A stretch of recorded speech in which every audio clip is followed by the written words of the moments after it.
ई अध्यापक आपका स्वागत करता है।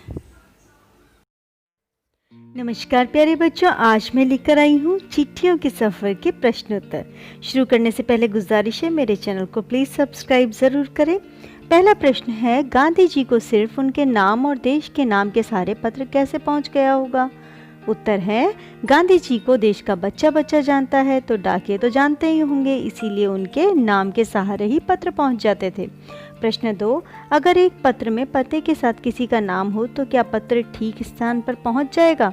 उत्तर है, हाँ, पत्र ठीक जगह पर पहुंच जाएगा। पता उसी व्यक्ति के निवास को दर्शाएगा और नाम की पुष्टि हो जाएगी कि अमुक व्यक्ति इसी स्थान पर रहता है।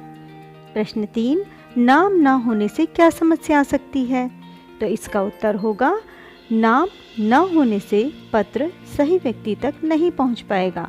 डाकिये को तथा उस पते में रहने वाले व्यक्ति को पता ही नहीं चल पाएगा कि यह पत्र किसका है।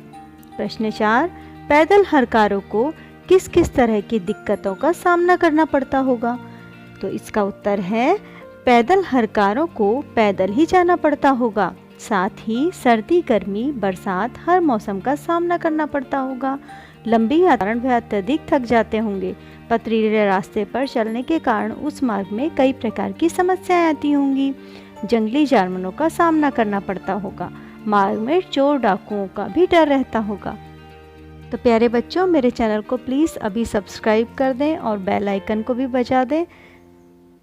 प्रश्न 5, अगर तुम किसी को चिट्ठी लिख रहे हो तो पते में यह जानकारी किस क्रम में लिखोगे? गली मोहल्ले का नाम, घर का नंबर, राज्य का नाम, खंड का नाम, कस्बे, शहर, गांव का नाम, जनपद का नाम नीचे दी गई जगह में लिखो।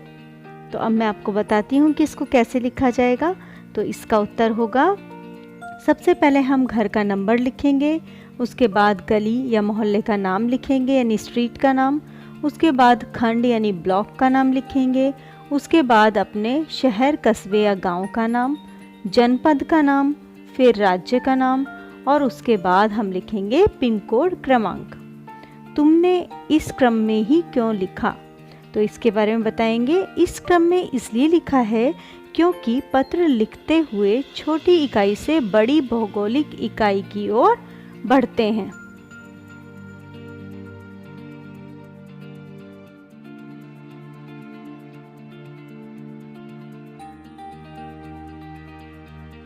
तो इसके आगे मैं आपको बताना चाहूँगी कि छोटी भौगोलिक इकाई का अर्थ है, जैसे आपके घर से आप शुरू करते हो और लास्ट में कहाँ तक जाते हो?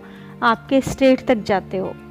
तो अपने घर का कोई पुराना या नया पत्र ढूंढो, उसे देखकर नीचे लिखे गए प्रश्नों का जवाब दो। क, पत्र किसने लिखा? ख, किसे लिखा? ग, किस तारीख को लिखा गया?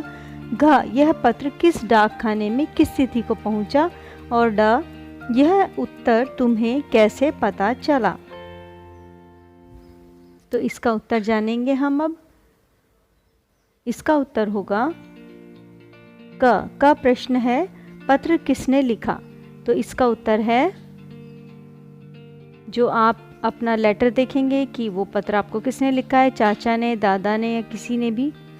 तो चिट्ठी भेजने के लिए आमतौर पर पोस्ट कार्ड, अंतर्देशीय पत्र या लिफाफा इस्तेमाल किया जाता है। डाकघर जाकर इसका मूल्य पता करो और लिखो। उत्तर, पोस्ट कार्ड 50 पैसे का, अंतर्देशीय 5 रुपए का और लिफाफा भी 5 रुपए का आता है।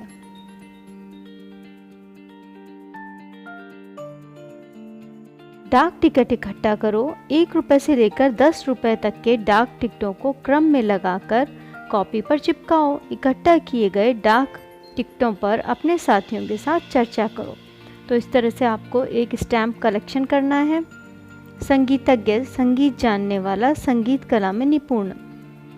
संग्रह का अर्थ है जमा करना, इकट्ठा करना, एकत्र करना, संचय करना।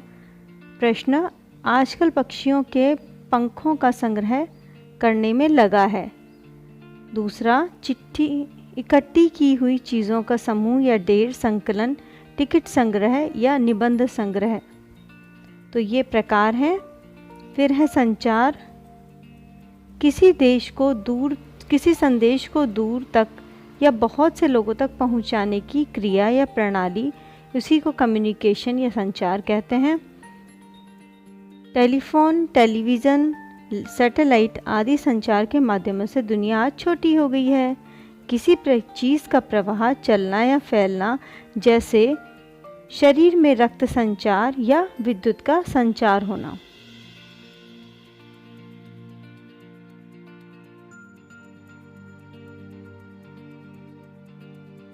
बताओ कि कौन सा अर्थ पाठ के संदर्भ में ठीक है।